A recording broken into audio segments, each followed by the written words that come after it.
Carbohydrate ശരിക്കും നമ്മുടെ കഥയിലെ ഹീറോ ആണോ അല്ല വില്ലൻ ആണോ? നമുക്ക് നോക്കാം. കാർബോഹൈഡ്രേറ്റ് നമ്മുടെ മെയിൻ സോഴ്സ് ഓഫ് എനർജി ആണ്. കാർബോഹൈഡ്രേറ്റ് സോഴ്സസ് എന്ന് പറയുമ്പോൾ rice, wheat, ragi, oats, fruits, vegetables, milk, legumes എന്ന് പറയുമ്പോൾ ചെറുപയർ, കടല, പരിപ്പ്, ഇങ്ങനെയുള്ള ഫുഡൊക്കെ. ഇതൊക്കെയാണ് കാർബോഹൈഡ്രേറ്റിന്റെ മെയിൻ സോഴ്സസ് ആയിട്ട് വരുന്നത്. ഇതിൽ മെയിൻലി രണ്ട് ടൈപ്സ് ആണ് വരുന്നത്: സിമ്പിൾ കാർബ്സും കോംപ്ലക്സ് കാർബ്സും. സിമ്പിൾ കാർബ്സ് എന്ന് പറയുമ്പോൾ പെട്ടെന്ന് ഡൈജസ്റ്റ് ആവും, അതുകൊണ്ട് പെട്ടെന്ന് നമുക്ക് എനർജി കിട്ടും. ഈ ഷുഗർ ആഡഡ് ആയിട്ടുള്ള ഡ്രിങ്ക്സ് ഒക്കെയാണ് സിമ്പിൾ കാർബോഹൈഡ്രേറ്റ്സ്. കോംപ്ലക്സ് കാർബോഹൈഡ്രേറ്റ് എന്ന് പറയുമ്പോൾ സ്ലോലി ഡൈജസ്റ്റ് ആവുള്ളൂ, അതുകൊണ്ട് നമുക്ക് സ്ലോ സ്റ്റഡി എനർജി കിട്ടും ത്രൂ ഔട്ട് ദ ഡേ. ഈ നേരത്തെ ഞാൻ പറഞ്ഞ ലിസ്റ്റിലുള്ള ഫുഡ്സ് ഒക്കെ കോംപ്ലക്സ് കാർബോഹൈഡ്രേറ്റിന്റെ എക്സാമ്പിൾസ് ആണ്.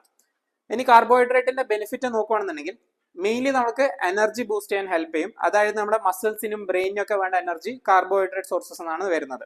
അപ്പൊ നമുക്ക് എക്സസൈസ് ചെയ്യാനും ഡെയിലി ആക്ടിവിറ്റീസിനും ഒക്കെ എനർജി വേണമല്ലോ, അതൊക്കെ ഇവിടുന്ന് കിട്ടും. അതേപോലെ നമുക്ക് ആഡഡ് ആയിട്ടുള്ള ബെനിഫിറ്റ്സ് ആണ് വൈറ്റമിൻസും മിനറൽസും ഫൈബറും ഒക്കെ.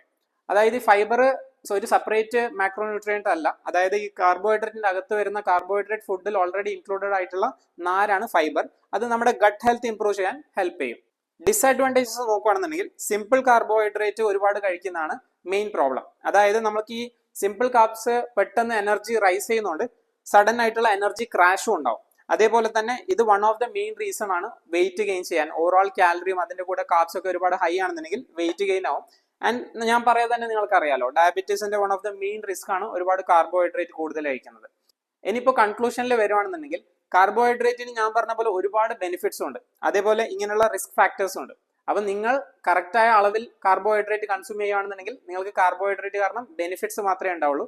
അതല്ല നിങ്ങൾ തെറ്റായ രീതിയിൽ ഇതുപോലെ ഒരുപാട് സിമ്പിൾ കാർബ്സ് ആണ് കൺസ്യൂം ചെയ്യുന്നുണ്ടെങ്കിൽ നിങ്ങൾക്ക് അതൊരു പ്രോബ്ലം ആയിരിക്കാം. അപ്പോൾ കാർബോഹൈഡ്രേറ്റിനെ ഹീറോ ആക്കണോ വില്ലൻ ആക്കണോ എന്ന് നിങ്ങളാണ് ഡിസൈഡ് ചെയ്യേണ്ടത്. അപ്പോൾ C you tomorrow about protein.